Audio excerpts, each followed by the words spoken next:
According to ARS Technical, in July of 2019, the Federal Trade Commission announced a $5 billion settlement with Facebook over user privacy allegations.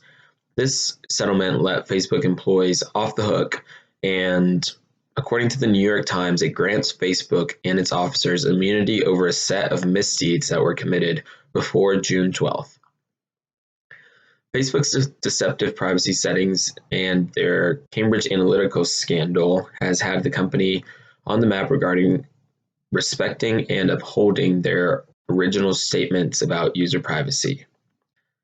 I believe that a moral dilemma specifically related to privacy legislation is that the actions the government takes to ensure the public's privacy is kept safe and how the government convicts companies that take advantage of their users. I'm going to be using the social contract theory to argue that the government's role in privacy legislation is ethical.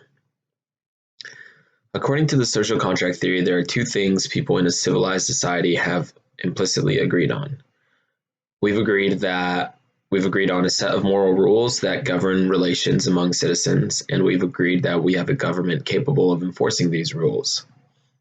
The US is a civilized society, obviously, so we agree that we have a government capable of enforcing a set of rules.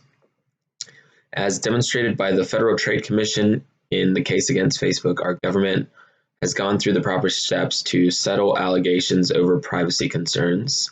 and our government has the power to enforce these rules, and it has the power to make sure that companies are not taking advantage of their users and demonstrating that if a company does overstep, they will be prosecuted. A potential counter-argument that may argue that it is unethical instead of ethical for the government to